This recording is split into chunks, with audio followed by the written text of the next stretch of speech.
Kumusta? Nagugas po akong mga plato-plato at mga kutsara, mga baso din. At ko na tigahugas dito. Hello po. Ayan po, malaking tulong na sa akin si John Bert sa mga gawaing bahay. Ang nakakatawa po sa kanya, pag inutusan ko siya, walang wait lang. Bibihira lang siya magsabi ng wait lang. Talagang, tapos tinatapos niya yung mga gawain niya. Pag inutusan ko siya. Ito mamang guldag kutsara, nawawala ng kulay niya. Kaugas lang.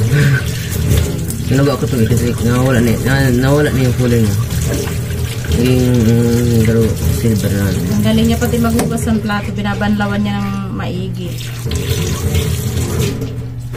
Basang-basa nga lang dito pero pwede naman i-map. Marami kasi yung hugasin namin na tambak kasi yung mga ate niya, daming mga ginagawa sa school. Tapos pag umuwi naman dito sasabihin nila may mga gagawin, may mga assignment, may mga project. So, si John Bert, flexible ang oras kasi homeschooling siya. Kaya ayan. Naasahan ko siya maghugas ng plato na. Yung kanina nadikit-dikit ah. Yun yung kagandahan kay John Bert. Pag may trabaho kang ibibigay sa kanya, talagang tinatapos niya. Kaya kahit may disability po si John Bert, sa mga hindi nakakaalam, siya po ay may autism level 2. Pero siguro pag magpa-assist ulit kami, baka may pagbabago kasi malaki din yung improvement niya. Kasi habang tumataas naman yung edad nila, may mga pagbabago naman. Tulad nitong paghugas ng plato, dati hindi niya naman ito ginagawa. Madali ko na itong ginawa. Dati kasi naghuhugas din naman siya ng plato pero hindi mo pa siya maasahan ng maramihan na gawain. Pero sa ngayon, kayang-kaya niya na. Siya pa ang nag-iigib ng tubig dun sa labas. Tsaka nililinis, talagang sinasabon niya na maigi yan. Oh. Ulit-ulit talaga yan. Tapos babanlawan niya na ilang minuto kaya ang daming tubig talaga yung kailangan niya. Thank you, boy. Kasi ako ang dami kong babanlaw ako ngayon dahil marami akong labahan. Nagbabanlaw, may sinasampay. Sobrang sakit na ng likod ko sa kakalaba. Kaya sabi ko sa kanya, siya na rin muna maghugas ng mga plato. Para hindi ko na rin gagawin. Mamaya naman pagdating ng mga ate niya, pag may mga toka din naman sila. Kaso pag may mga gawain sa school, may mga dala silang gawain, hindi mo naman sila mautusan na. Kaya consider mo na lang kaya may mga gawain. So, ayan. Okay, muna ako, nagsasampay ako, tsaka may binabanlawan ako. Yung nabanlawan ko na sinasampay ko na yung iba. Para maunat naman yung likod ko. Hindi yung tuloy-tuloy na ako nagbabanlawan. Marami kasing binabanlawan. Basta. Parang minit din katawan ko kahapon ka. Babae. Kaya gusto pa to. Mga kutsara na lang mga tira-tira. May gigit na ka. Ito niya.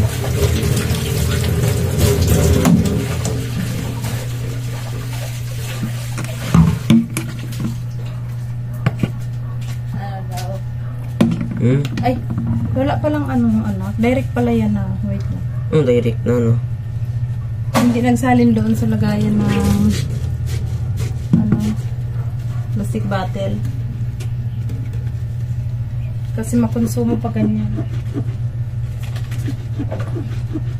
Bakit? Anong problema? Sabi niya, umiinit na daw yung katawan niya kasi pinagpapawisan na siya.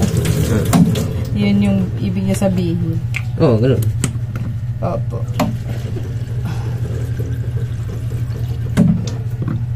Si Mars.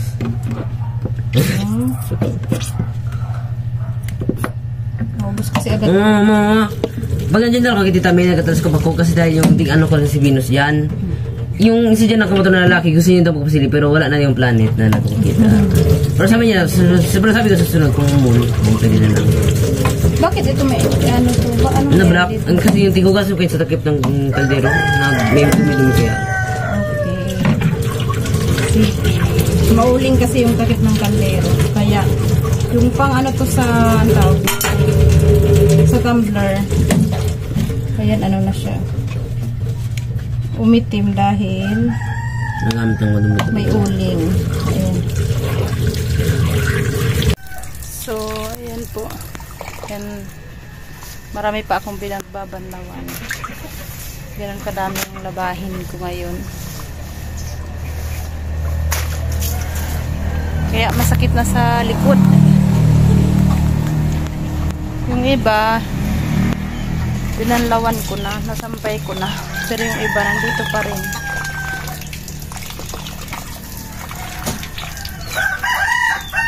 Mano-mano lang po yan na nilalabhan ko kasi nasira na yung washing namin. Higit 1 taon nang sira. Wala pang pambili, wala pang pangpalit. Kaya, tsaga-tsaga lang sa hand washing. Anuhin ko muna ito kay minsan na natitirang hugasan dito.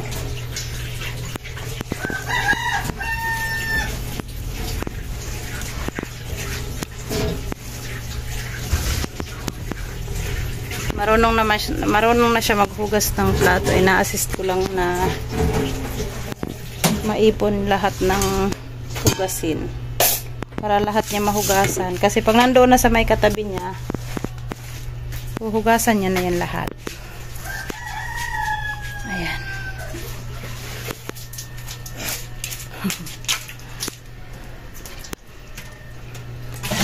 Medyo makalat nga lang, pero lilinisin naman niya yan mamaya. Igiba siya ng pang hugas niya. Doon sa mga drum na ayan, mga labahin pa din yan. Bukas lalabhan ko na rin naman yan. Medyo naipon lang yung labahin namin kasi nga may trabaho din ako, tapos may mga pasok yung marami kasi kami. Kaya hindi maubos-ubos yung labahin. Isang araw lang, 2 ako hindi naglaba. Marami talaga. Kasi marami kaming naguhubad ng nagbibihis. Nag-iipon pa ako ng tubig. Kasi kakadating lang ng tulo ng gripo namin. Kaya medyo nagpapahinga ako. Buti na lang nandyan si John Bert. Nagkatulong ako.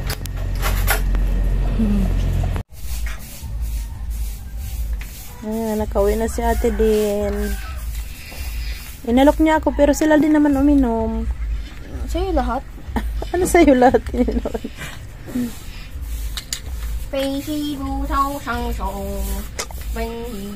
Bibili mo ako ng Bajisik, be. Ha? Ha? Pero may isa pa dyan. Nakatira ko kanina. Arin? Paracetamol. Kain. Nandun sa lagay ng medicine. Doon sa medicine box. Huwag na. Baby mo tao pang ay mama. Nako, yung basura. Carmen Wednesday. Inom ako ng Bajisik, be. Carmen. Nandun sa lalagyan ng medicine. Medicine box. Meron isa. Ano sabi mo? Doon sa medicine box, meron isa.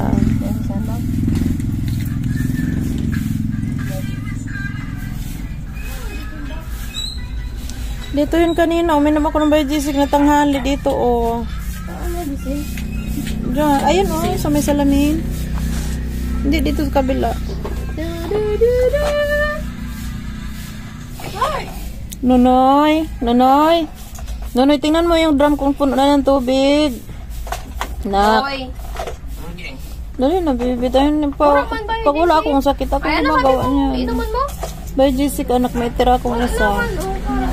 Ayan na yung isa. Kumusta? May 30 bonus kami sa map. Sana all. From baba. Nasaan? May isa akong tira kanina. Minom ako. Yung orange. Ura man. Kala mo, ikikiss mo ako. Ole? Kala ko. Ay, hindi. Inuman ako. Isa na lang yun. Ibili mo na lang ako sa butika. Baka na misplace na yun. Yan yata sa mesa. Bala. Just bigay mo daw si mama para si Tamar. Okay, wait. Ito ba yung Jessie? By Jessica kasi yun ang sinanayan ko. Paracetamol din yun. Ibu daw bang daw. Bibi, ay Nonoy, tinignan mo yung tubig. Di ba magdurok, mama? Okay. Ako dyan. Bibi, bili mo na lang ako sa butika, Bi. Bili mo na lang ako sa butika. Magkano yun, ma? 5 pesos yata. Hindi ko, ang isa, hindi ko alam. Baka 5, 6, 7, ganyan. Ako mabakal. Diyan no, by J6 sabihin Hindi ka na mo. mabakal? Hindi. Saan na, ano, dyan, sa baba? Kahit saan ba sa butika ang bilhan Dyan mo. kaya, mahal ba dyan, diba? Ano ko, bahala na ika kung saan mo ko ibili. So, ito na nga po mga kaibigan yung kaganapan ng sumunod na araw. Ako po ay nilagnat na trangkaso. Kaya pagdating ng anak ko, inutusan ko siya bumili ng gamot. Ayan. So, ayan po yung mga kaganapan. Thank you for watching. Salamat po sa inyong lahat. Bye-bye.